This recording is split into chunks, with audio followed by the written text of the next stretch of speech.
여러분 안녕하세요. 요즘 금값 진짜 미쳤죠? 한돈이 거의 100만 원이래요.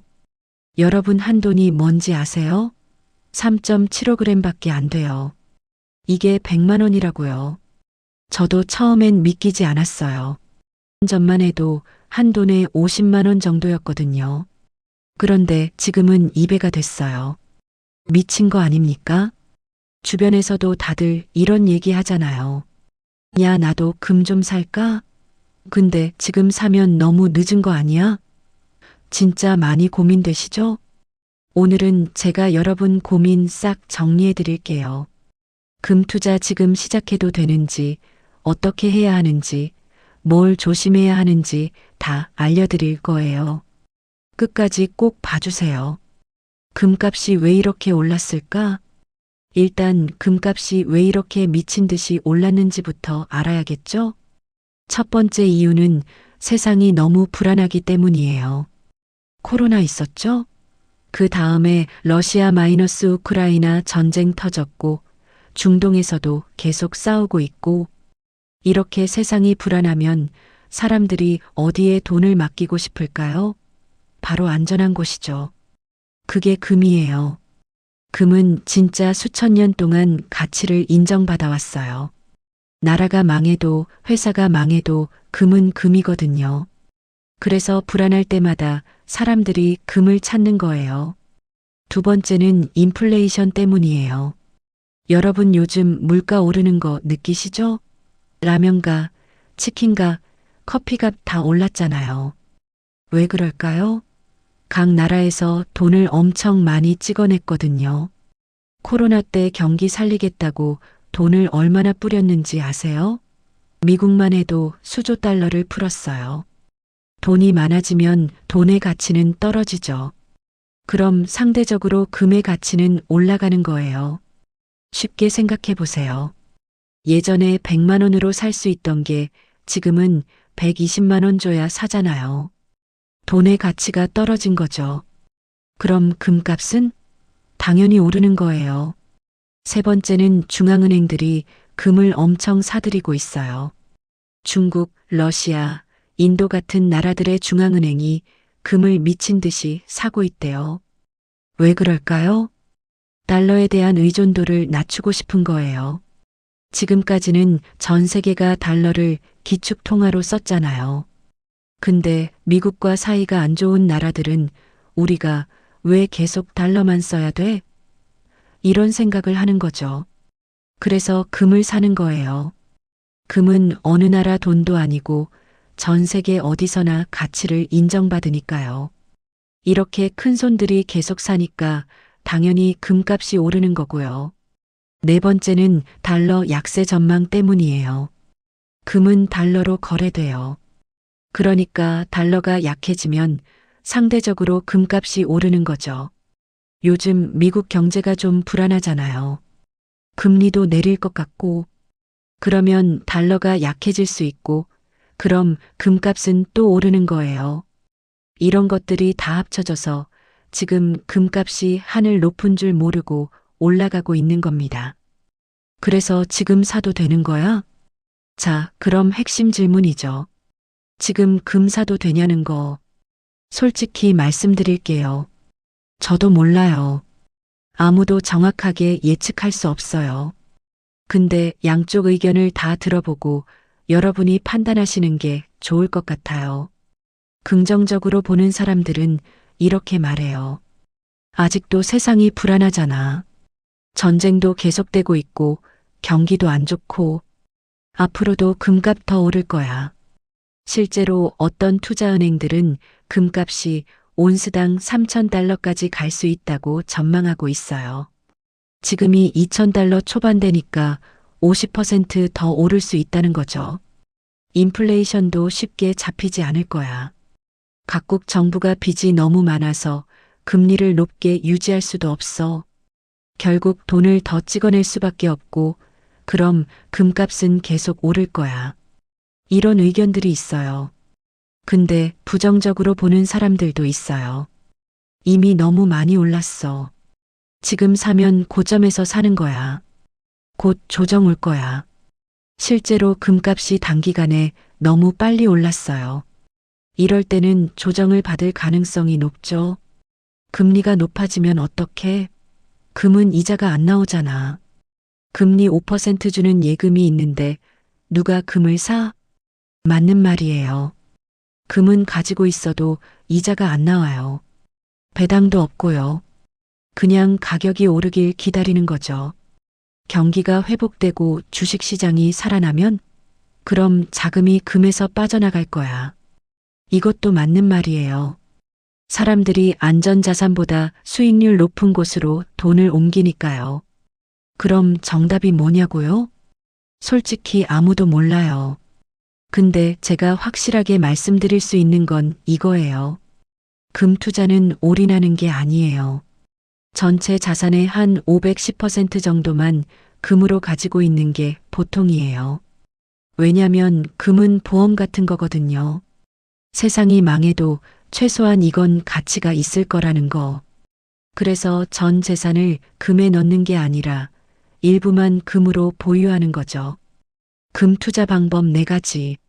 자, 그럼 금 투자를 결심하셨다면 어떤 방법들이 있을까요? 크게 4가지가 있어요. 첫 번째, 실물 금 사는 거예요. 금은방 가서 직접 금괴 사는 거죠. 여러분 금은방 가보셨어요? 거기 가면 진짜 금괴가 있어요. 반짝반짝하고 무게감 있고. 근데 금반지나 목걸이는 사지 마세요.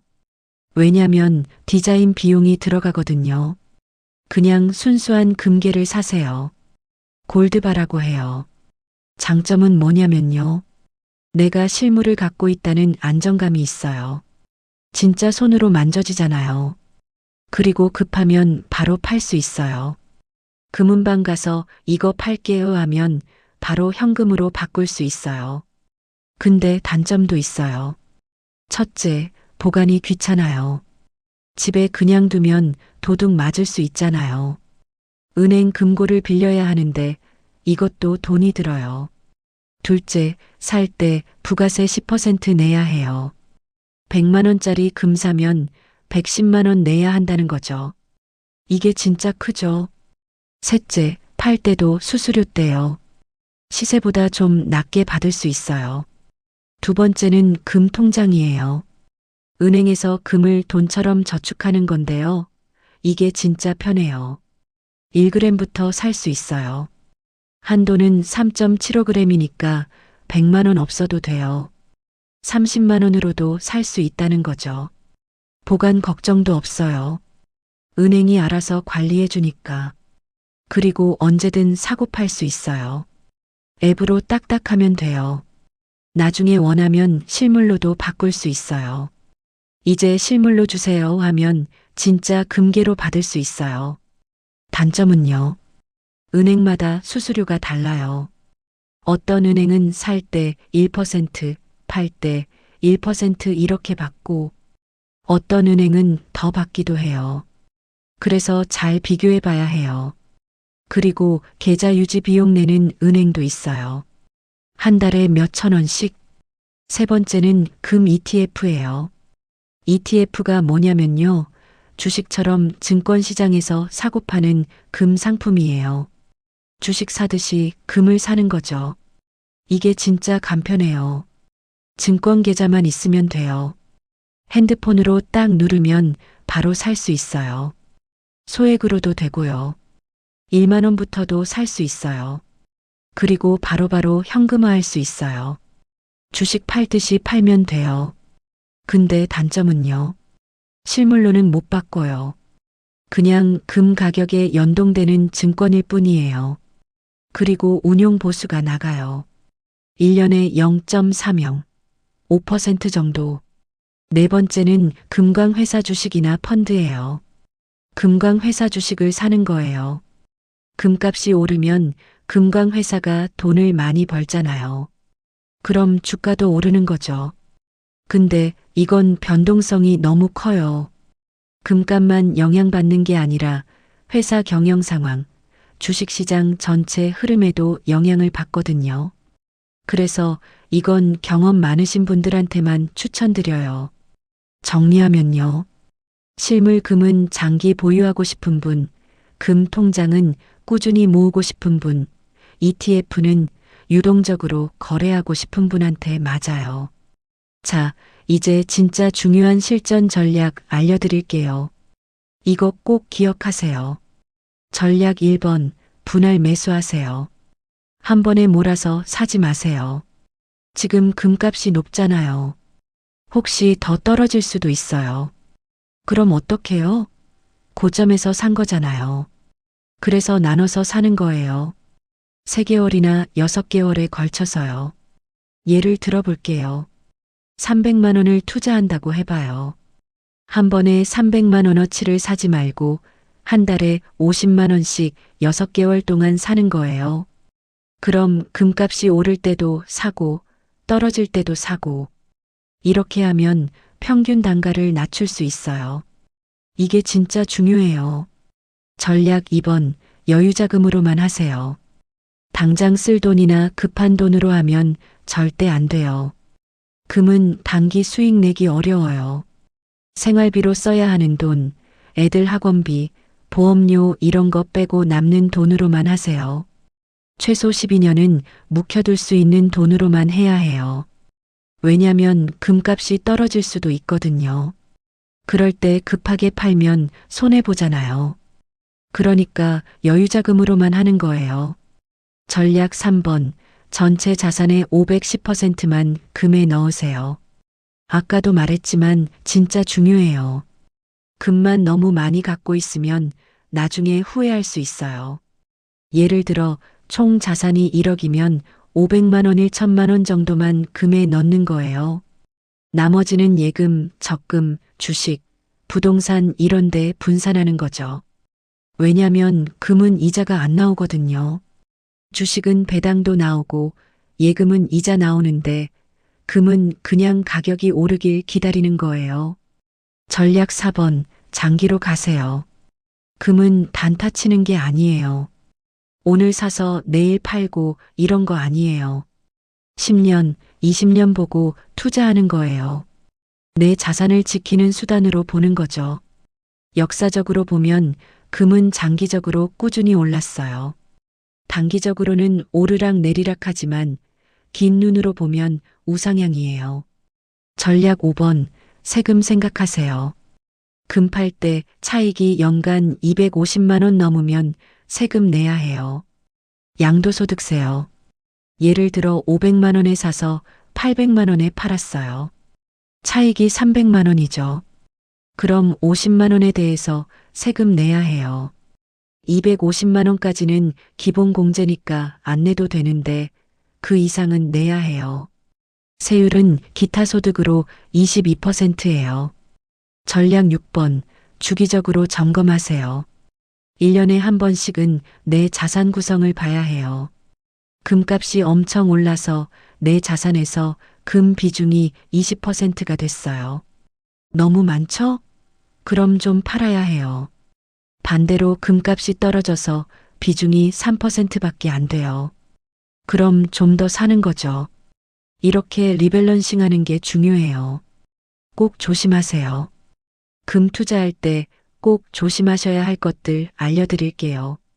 주의사항 1번, 가짜 금 조심하세요. 세상에 나쁜 사람 많아요. 가짜 금 파는 사람도 있어요. 꼭 믿을 만한 금은방이나 은행에서 사세요. 길거리에서 아저씨가 싸게 판다고 그거 사면 안 돼요. 금에는 각인이 있어요. 24K, 999.9 이런 거요.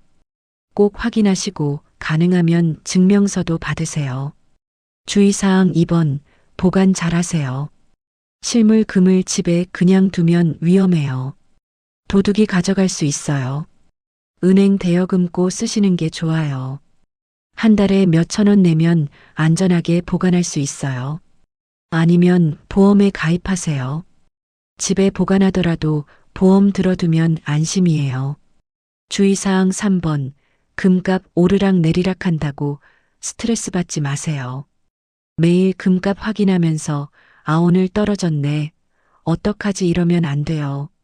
장기 투자라는 거 잊지 마세요. 오늘 떨어져도 내일 오를 수 있어요. 10년 후를 보는 거예요. 주의사항 4번. 선물이나 레버리지 절대 건드리지 마세요. 금 선물, 레버리지 ETF 이런 거 있어요. 진짜 위험해요. 초보자는 특히요. 하루 만에 반토막 날 수도 있어요. 절대 하지 마세요. 그냥 현물만 하세요. 실물 금 통장, 일반 ETF만요. 주의사항 5번. 수수료 꼼꼼하게 비교하세요. 같은 금이라도 어디서 사느냐에 따라 수수료 차이가 꽤 나요. 이 금은방은 1% 받고 저 금은방은 2% 받고 이 은행은 수수료 싸고 저 은행은 비싸고 귀찮아도 여러 곳 알아보고 비교하세요. 몇십만 원 차이 날 수 있어요. 마무리. 자, 오늘 정말 많은 얘기를 했는데요. 핵심만 다시 말씀드릴게요. 금값은 여러 이유로 지금 엄청 높아요. 한돈이 거의 100만 원이에요. 지금 사도 되냐고요? 정답은 없어요. 근데 자산의 일부를 금으로 보유하는 건 나쁘지 않은 선택이에요. 보험 같은 거니까요. 방법은 실물 금 통장, ETF 이렇게 있으니까 본인한테 맞는 거 고르세요. 제일 중요한 거 다시 한번 말씀드릴게요. 나눠서 사세요. 여유자금으로 하세요. 전체 자산의 510%만 넣으세요. 길게 보세요. 금 투자는 하루아침에 부자 되는 게 아니에요. 내 자산을 지키는 방법이에요. 세상이 어떻게 되든 최소한 이건 가치가 있을 거라는 거죠. 오늘 영상 도움 되셨으면 좋아요 꼭 눌러주시고요. 구독도 부탁드려요. 다음에 또 좋은 정보로 찾아올게요.